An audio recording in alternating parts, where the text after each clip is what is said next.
कोई और बोलना चाह रहा हो तो बोलने की कोई दिक्कत नहीं है भाई। लोग बाग बहुत दूर दूर से आए। जब शाम का समय किसान के जो आगे की तरफ बढ़ता तो न्यार फूस की और ढोरो डोगरों की याद भी आने लगे लोगों को। मैं आदरणीय अध्यक्ष जी का धन्यवाद करूंगा। आदरणीय एमपी साहब जो आज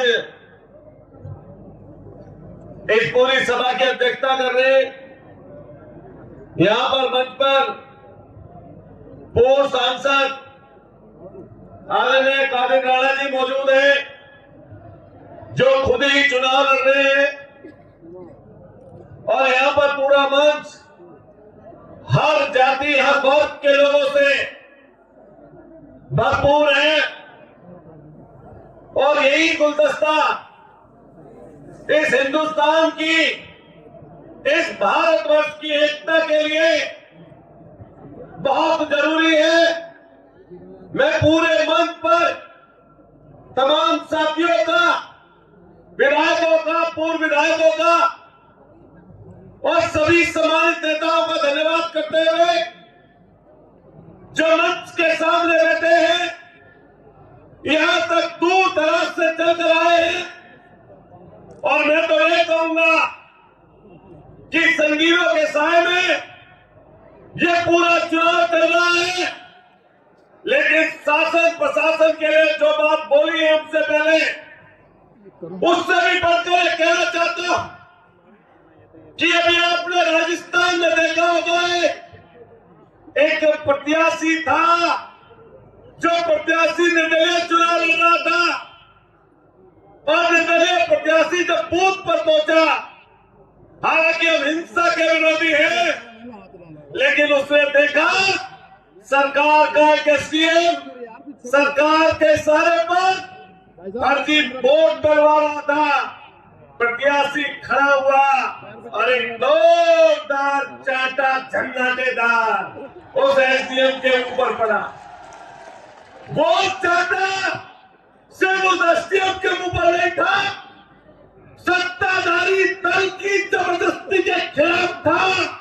मैं देखता हूं जब कानपुर के शीशमऊ का चुनाव चल रहा है, वहां पर हमारा एक साथी इरफान सोलंकी, जिसको इस सरकार ने फर्जी मुकदमे लगाकर जेल भेज दिया, लेकिन उससे भी चैन नहीं आया इस सरकार को। जब उसकी पत्नी चुनाव मैदान में है तो वहां पर पुलिस चुनाव लड़ रही है, सरकार चुनाव लड़ रही है, ना कि भाजपा का प्रत्याशी।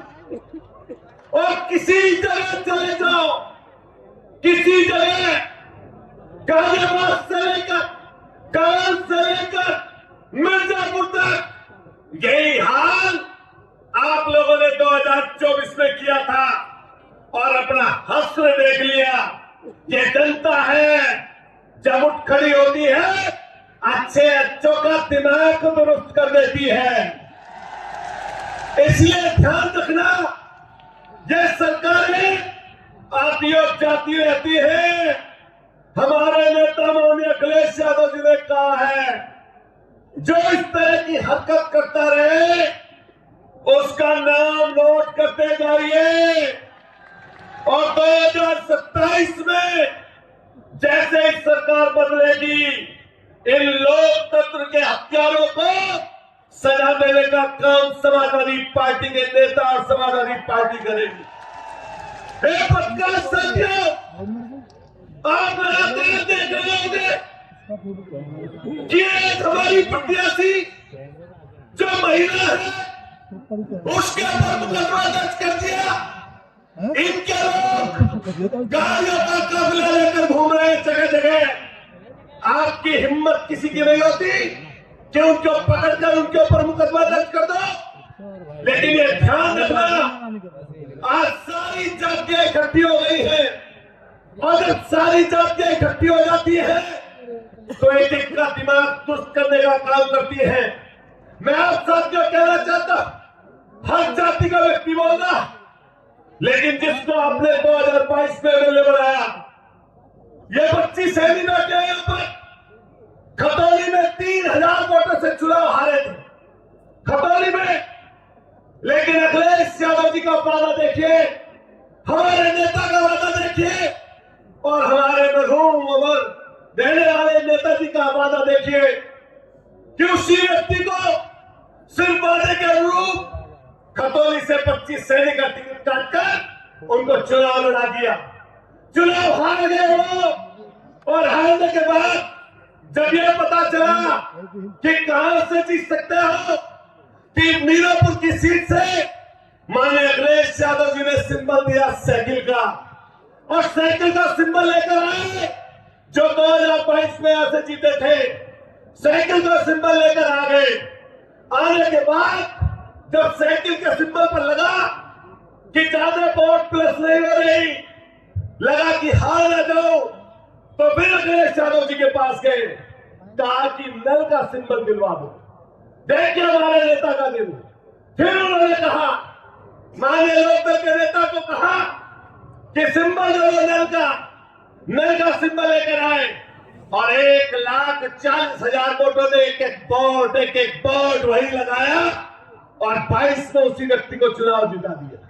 मैं कहना चाहता इस बड़े मुल्क से हर एक जाति के लोगों के साथ साथ मैंने हर गांव में गुजरों में गया, आम लोग भी गए, हमारे और कई लोग बैठे, उन्होंने खेपर से लेकर कुतुबपुर से लेकर भूमा से लेकर सोपरी से लेकर जड़वट से लेकर कटिया से लेकर रसूलपुर से लेकर और आपके जितने गांव है आसपास है, सब में जाने का काम किया। हर एक व्यक्ति घूम रहा है।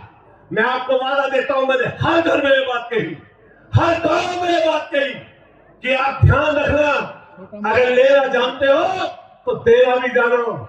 जब 22 में एक वोट 1,40,000 मुसलमानों ने आपको डाली, तो आज आपका कर्तव्य बनता है कि एक एक वोट साइकिल के निशान पर सुम्बुल राणा को देने का काम करना, सुम्बुल राणा को देना। और मैं आपसे वादा करके जाता कि हम और हमारे जितने साथी हैं कोशिश करेंगे कि 20 तारीख को एक एक वोट साइकिल के निशान पर जाए। साथियों, बड़े बुजुर्गों, माताओं बहनों, मैं आप सबसे बात कहूंगा।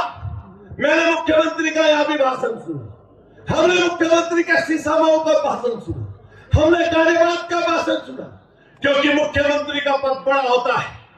और कई बार लोग कहते हैं सम्मान की भाषा न बोली जाए, लेकिन सम्मान करने वाले का ही किया जाता है और दूसरे का नहीं किया जाता।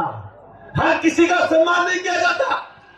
आप भाषण देखिए मुख्यमंत्री की, एक संवैधानिक पद पर बैठकर, एक संवैधानिक पद पर बैठकर ऐसी भाषा, बांटने की भाषा।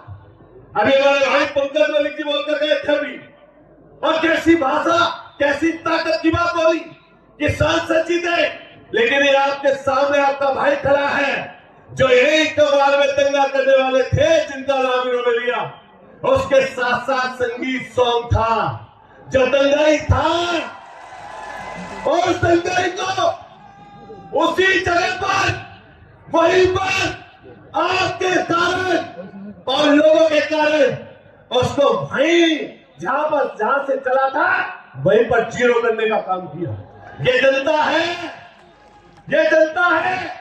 तो कितना ही बोल लो, संवैधानिक पद पर बैठ कि जुड़ोगे, बटोगे, कटोगे, यही नारे हैं तुम्हारे पास। बांटने के, फासला करने के, दूरी पैदा करने के, एक दूसरे को इधर उधर करने के, और 7-8 सालों में तुमने किया ही क्या? मजहबी बात बोलने के अलावा अभी निकल कर चले कोई सड़क पर निकल कर चले, एक अनिल जा रहा, एक सुनील जा रहा, पुलिस रोकेगी तो रिश्वत आदि। अगर आगे बढ़ेगा, आगे निकले तो कोई कासिम मिल गया, कोई सलीम मिल गया, तो रिश्वत दुगनी।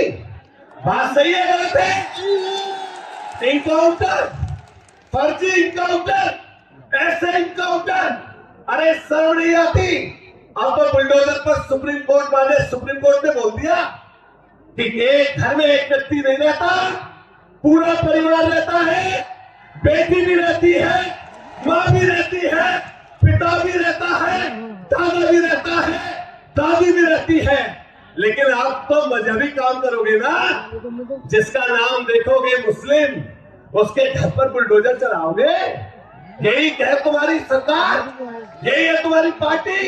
अगर इनकाउंटर उठाकर देख लो और कस्टडी में मौत उठाकर देख लो, इनका निशाना पुलिस वालों का कहीं नहीं लगता, घुटने के पास, इन्हीं बेचारों के पास यही चीज है, हाफ इनकाउंटर। अरे सलीम के नाम पर, सलीम के नाम पर, अलीम के नाम पर, यही इस तरह के, इसी तरह के इनकाउंटर, यही काम है। मैं आपको वादा करते हैं, अभी भाई पंकज ने बोला था कि जब सदन में लड़ने की बात आएगी तो हमारे अखिलेश यादव नेता ने तब भी बोला, हम यहाँ कह के जा रहे हैं एक चीज, मीरापुर के लोगों, बटोरा मत, वो उपचुनाव कभी नहीं लड़ते थे। ये बहुजन समाज पार्टी कभी उपचुनाव नहीं लड़ती थी, लेकिन आज के समय में क्यों लड़ने की नौबत आ गई? इन्हें पता था कि समाजवादी पार्टी भारतीय जनता पार्टी को हराने जा रही है, इसलिए उसकी मदद में खड़े हो गए ये लोग। मैं फिर कहूंगा, बैरिस्टर महोदय, आपको अगर लगता हो कि आपका प्रत्याशी कहीं फाइट में है, मैं कहना चाहता हूं बराबर के सांसद को, आपको लगता है कि आपका प्रत्याशी कहीं है लड़ाई में, अरे बहन जी, आपको लगता है कि आप लड़ रहे हो भाजपा से या सपा से, बता दीजिए। लेकिन यहाँ ध्यान रखना, नौजवानों, बड़े बुजुर्गों, एक भी वोट 20 तारीख को बटने ना पाए। जनता वोट डालना, 36 प्रांतीय चुनकर वोट डालना। अपनी बात खत्म करते हुए कहना चाहता हूं, ये जो सियासत है, इस सियासत में कई बार चिड़न, द्वेष, घृणा, तमाम चीजें चलती हैं, लेकिन मैं खुशनसीब हूं, एक बात कहता हूं जाकर, हम लोग हिंदू मुसलमान की बात करते हैं, लेकिन यहाँ पर तमाम हिंदू मुसलमान भाई बैठे हैं। मैंने देखा इधर से भी नारा गूंजा, उधर से भी नारा गूंजा, माता बहनों का भी नारा गूंजा। हम लोग खड़े हो रहे, दूसरे लोग खड़े हो रहे, आप एक एक व्यक्ति प्यार की चीज निकाल रहे हो। ये असली हिंदुस्तान है, ना कि भाजपा का असली हिंदुस्तान। इसलिए हम सब लोग इकट्ठा रहे, बटे ना, एकजुट रहकर साइकिल पर वोट डाले। एक बार दोनों हाथ खड़े करिए और मुट्ठी बंद करिए, कसम एक व्यक्ति को जोर से हाथ खड़ा करिए, बोलिए समाजवादी पार्टी।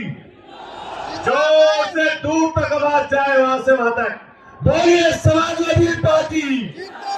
अखिलेश यादव, अखिलेश यादव, बटन दबेगा, जोर से बोलिए बटन दबेगा। किसानों, आप बोलो साइकिल, साइकिल, साइकिल, जोर से बोलो साइकिल, साइकिल, किसानों की साइकिल, नौजवानों की साइकिल, मुसलमानों की साइकिल, जोर से बोलिए साइकिल, साइकिल। अरे उच्च बंद करें, जोर से बोलिए साइकिल, साइकिल। बहुत